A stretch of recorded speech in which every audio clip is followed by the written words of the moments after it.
স্থাপিত হয়েছি তাদের জন্য গুরুত্বপূর্ণ, কারণ আমরা আবারও প্রতিজ্ঞা নবায়ন করার সুযোগ পেয়েছি।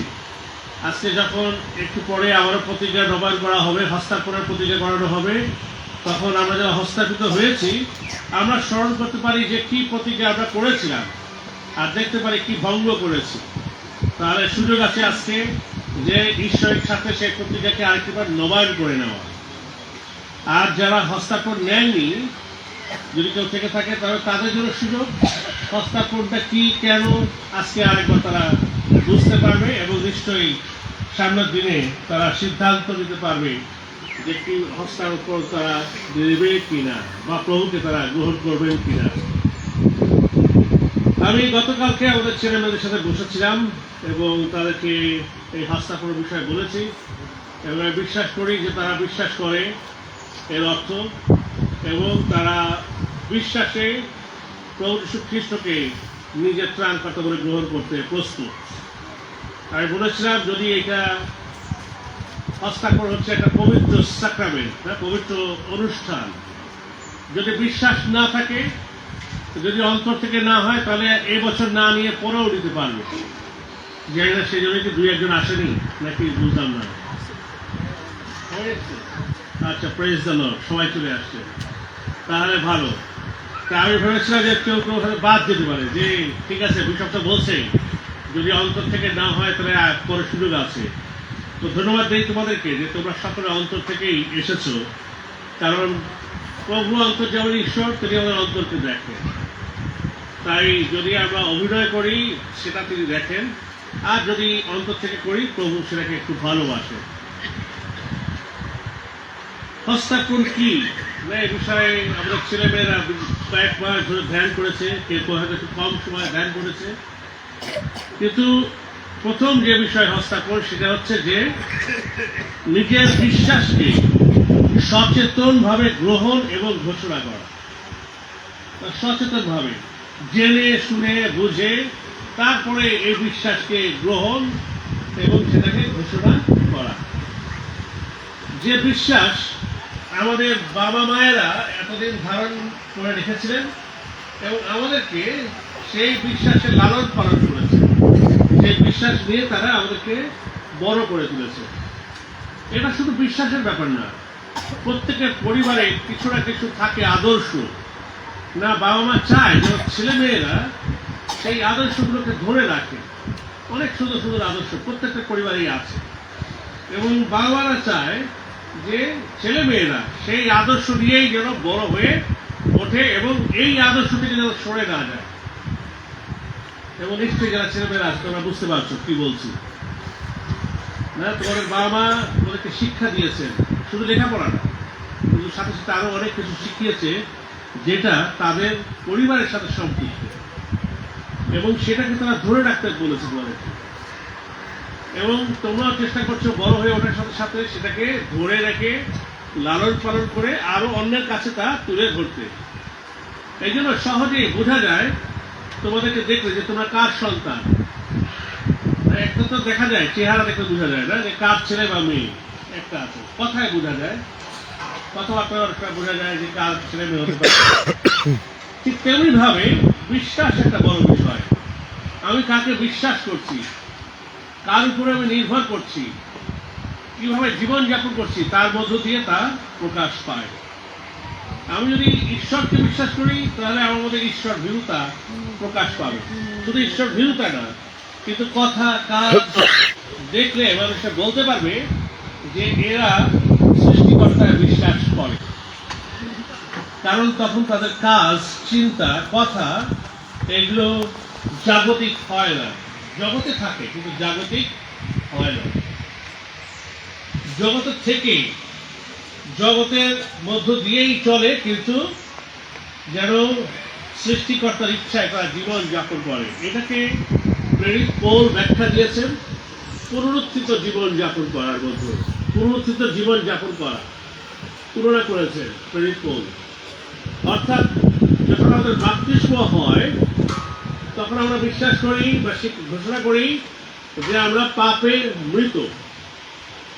আমাদের চার্চে বাংলাদেশে বা ক্যাথলিক চার্চে আমরা শিশু বাপ্তিস্ম বিশ্বাস করি এই জন্য ছোটবেলায় আমাদেরকে জল দিয়ে ধুয়ে দেওয়া হয়েছে, স্নান করিয়ে দেওয়া হয়েছে। আমার এগুলো মনে নাই অনেকে তোমাদের, কিন্তু অনেক মন্ডলীতে আছে যে বাপ্তিস্ম বড় হয়ে যায় যখন তারা বোঝে। যেমন এখন তোমার যেমন এখন বলছো যে আমি দায়িত্ব দিচ্ছি বিশ্বাসের, ঠিক এই সময় তারা জলে অবগাহন দেয়, যেভাবে যিশুকে দেওয়া হয়েছিল না, নদীতে বা পুকুরে বা চৌবাচ্চায়। এবং ওই সময় যখন বলা হয় পিতা, একেবারে ডুব দেওয়া হয়, পুরো দেহ পানির নিচে, পুত্র পবিত্র আত্মার নামে ডুব দেওয়া হয়। একটা প্রতীক যে আমার সমস্ত পাপ, আমার বিগত সকল জীবন আমি কি করলাম, কবরস্থ করলাম। মাটির নিচে যাওয়া, পানির নিচে যাওয়া, মাটির নিচে যাওয়া, সব কিছুকে কি করলাম, আমি কবরস্থ করলাম। এবং যখন উঠে আসা হয় তখন আমি কি হয়ে গেলাম, নূতন মানুষ। অর্থাৎ আমার সমস্ত স্নান করলে যেমন সমস্ত ময়লা দূর হয়ে যায়, আর আমি একটা পরিষ্কার মানুষের হয়ে আসি, এটার প্রতীক যে আমি আমার সমস্ত মৌলতাকে পরিত্যাগ করলাম এবং সবকিছুকে কবরস্থ করলাম। এবং প্রেরিত পৌল খুব সুন্দর ব্যাখ্যা দিয়েছেন। তিনি বলছেন যে আমি আমার এই সমস্ত মন্দতাকে, জাগতিকতাকে আমি মল বক ত্যাগ করলাম। বলছি যেদিকে কেউ ফিরে তাকায় না, বলছে আমি সেইভাবে এগুলোকে ত্যাগ করেছি। তার মানে এখন থেকে যখন আমরা হস্তাক্ষর নিচ্ছি, এখন থেকে আমরা সমস্ত কিছু কবরস্থ করলাম। এবং যখন কবর থেকে উঠা হয় তখন কি হয়, নূতন মানুষ হয়ে উঠি। হস্তাক্ষর তাই যে আমরা এখন নূতন মানুষ হয়ে উঠেছি, নূতন মানুষ হয়ে উঠবো। আজকের দিনে আমি জিজ্ঞাসা করেছিলাম হস্তাক্ষর শব্দের অর্থ কি। কালকে আমার ছেলেমেয়েরা বলেছে হস্তাক্ষর শব্দের অর্থ হচ্ছে হাত রাখা। আমি বলছিলাম আমি হাত রাখলে কি হবে, আমার হাতে তো কোনো জাদু নাই যে কিছু পাল্টিয়ে যাবে, সাদা চুল কালো হয়ে যাবে, এটা তো হইতে পারবে না। কিন্তু কি আছে, তারা বলছে আমার হাত দিয়ে আশীর্বাদ আছে। নিশ্চয়ই সে আশীর্বাদ তো অনেক সময় করেছি, যখন তোমরা আমাকে প্রণাম দিয়েছো, এর আগেও অনেকবার দেখা হয়েছে, আশীর্বাদ দিয়েছি। কিন্তু আজকের মধ্যে পার্থক্য আমাদের ছেলেমেয়েরা বুঝতে পেরেছে তোমরা না। আজকের একটা বিশেষ দিন, এদিনে কি হবে, আসে এই হাত রাখার মধ্যে কি হবে, কি লাভ করবো আমরা, পবিত্র আত্মা। প্রেজ দ্য লর্ড, ঈশ্বরের প্রশংসা হোক, পবিত্র আত্মা আমরা লাভ করব। বিষয় শক্তি দেয় পবিত্র হাতটা দেওয়ার, কিন্তু ঈশ্বর নিজে বলছেন আমি তোমাদেরকে নূতন হৃদয় দেব, তোমাদেরকে আমার আত্মা সেচন করব, প্রভু বলছেন। তো তিনি সেই প্রতিজ্ঞা করেছেন। এখন আমরা চাইবো, আমরা বিশ্বাস করি প্রভু তো আমাদেরকে দিবেন, দিয়েছেন। এখন আমরা প্রস্তুত থাকলে আমরা খালি তা নিতে পারব। এতদিন না আমরা নির্ভর করছিলাম বাবা মায়ের উপরে। বাবা মা আমাদেরকে বিশ্বাসটাকে ধরে রাখার জন্য শক্তি দিচ্ছিল। হ্যাঁ, এটা অনেকটা সেই চারা গাছের মতো। আমরা জানি যে গাছ লাগানো হয়, গাছ লাগাবার সময় কি করা হয়, গাছ রোপণ করে তারপর যখন গাছটা একটু বড় হতে থাকে তখন গাছে কি দেওয়া হয়, একটা খুঁটি, একটা বাঁশ চেরা দেওয়া হয়, এটা যাতে সোজা হয়ে যেন গাছটা কি পারে, বাড়তে পারে। আর তারপর চারিদিকে কি করা হয়, চারিদিকে আরেকটা বেড়া দেওয়া হয়, যেন কি হয়, চারা গাছটাকে কেউ ছাগলে বা গরুতে যেন কি করতে না পারে, খেয়ে ফেলতে না পারে। তো এতদিন এই পর্যন্ত বাবা মা তোমাদেরকে ওই খুঁটির মতো ধরে রেখেছিল, মানে যেন আমার এই চারা গাছটা বাঁদিকে বেঁকিয়ে না যায়, ডান দিকেও বেঁকিয়ে না যায় বা নুয়ে না পড়ে, কিন্তু কি থাকে, কিসে স্থির থাকে, বিশ্বাসে যেন সোজাই থাকে।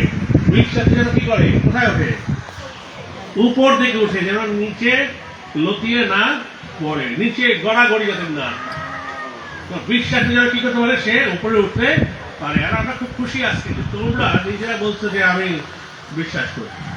এখন আর বাবা মা বলছে না, বাবা মারা পিছনে বসে আছে। আর কে বলছে, তুমি বলছো যে আমি প্রভুকে বিশ্বাস করি। তার মানে তুমি এখন শক্ত হয়েছো, বিশ্বাসে স্থির হয়েছো, এবং এখন তুমি কোথায় যাবে, উপরের দিকে যাবে, এখন নিচের দিকে যাবে। উপরে দিকে। আর ওই যে লাঠি দেওয়া হয়েছিল কি সোজা হওয়ার জন্য, এখন আর তুমি ডাইনেও যাবে না বামেও যাবে না। অনেক প্রলোভন আসতে পারে ডাইনে বামে যাওয়ার জন্য, হ্যাঁ, কিন্তু সেই প্রলোভনে আর যাওয়ার সুযোগ নাই। এখন তুমি বলছো না, এখন আমি খালি উপরের দিকেই খালি বাড়বো, বিশ্বাসে বৃদ্ধি পাবো। তাহলে এখন যেটা করা হচ্ছে সেটা কি, যে এই যে বেড়া যেটা ছিল, এখন কি আর বেড়া লাগবে? এখন আর বেড়া দেওয়া লাগবে না, এখন তুমি নিজে জানো কি করতে হবে, শক্ত হয়ে যেত।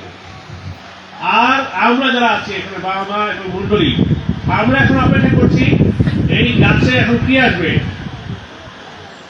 মুকুল আসবে, সুন্দর ফল আসবে, ফুল আসবে, এবং আমরা সেগুলো দেখে কি করবো, গন্ধ নেব, ফল দেখে ফলের কাছে যাব। হ্যাঁ, তোমরা যদি ফলের সেই স্বাদ দিতে চাও, সেই স্বাদ আমরা পাবো, সেই মিষ্টি স্বাদ হোক, সেটা টক স্বাদ, কিন্তু ফল পাবো। তাহলে এখন পবিত্র আত্মাকে যখন দেওয়া হবে, তোমরা যখন পবিত্র আত্মাকে পাবে, তখন তোমাদের মধ্যে কি হবে, সুন্দর সুন্দর ফল দেখা যাবে। প্রেম, আনন্দ, শান্তি, দয়া, ক্ষমা, মধুর ভাব, নম্রতা, মাধুর্যতা, ইন্দ্রিয় দমন, এই সমস্ত সুন্দর সুন্দর ফল আমরা তোমার মধ্যে দেখতে পাবো। আর যখন গাছের ফল আসে, সেই গাছটা কিরকম হয় দেখেছো? যখন অনেক আম ধরে, তখন গাছের অবস্থা কি হয়, গাছটা মুড়িয়ে পড়ে। ঠিক তাই, তাহলে যখন তোমাদের মধ্যে পবিত্রতা কাজ করবে, যখন ফল ধরবে, তখন তোমরা আর অহংকারী থাকতে পারবে না। তারা কে ফল ধরাচ্ছে? কে ফল ধরায়? ঈশ্বর। অনেক জ্ঞানী গুণী তোমরা হতে পারো, কিন্তু দেখা যায় যে ফল দেয়, কিন্তু ফল ঈশ্বর আমাদের মধ্যে দান করেন। তো যখন ঈশ্বরের আত্মা যখন আমার মধ্যে আসে, তখন আমি কি মানুষ হব? নম্র মানুষ। মানুষ দেখে বুঝতে পারবে যে এই মেয়েটা, এই ছেলেটা, এরা এত নম্র ভদ্র, তো বলবো যে এরা ঈশ্বরেরই মানুষ। তোমাদের কথায় মানুষ বুঝতে পারবে। অনেক সময় আমি দেখেছি যে আমরা যখন এই বাসে চড়ি বা পথে হাঁটি, কথা দিয়ে বলে কি আপনি কি খ্রিস্টিয়ান? অনেক সময় এরকম অভিজ্ঞতা অনেকের হয়েছে। কেন? কি ক্রুশ ঝুলিয়েছিলাম আমি তখন? না, কি দেখে বলছি? আচার, ব্যবহার, কথা, তাহলে এই সমস্ত দেখে তারা বলতে পারে যে আমি একজন খ্রিস্টের অনুষ্ঠানী। তাই তোমরা এখন বিশ্বাসে বৃদ্ধি পাওয়ার প্রতিজ্ঞা করেছো, পবিত্রতা পরিপূর্ণ হয়ে ফল ধরার জন্য তোমরা প্রতিজ্ঞা নিচ্ছ। এই হস্তার্পণের মধ্য দিয়ে, না আমরা একটু আগে বললাম যে হাত রাখার মধ্য দিয়ে পবিত্র আত্মা লাভ করবো। প্রেরিতদের কার্যক্রমে 8 পদে এই কথা লেখা আছে, তখন তারা মানে সাধারণ লোকেরা, এই শিষ্যেরা তাদের উপর হাত রাখলো আর তারা পবিত্র আত্মা গ্রহণ করলো। তাহলে শিষ্যেরা হাত রাখলো আর লোকেরা কি পেল? পবিত্র আত্মা।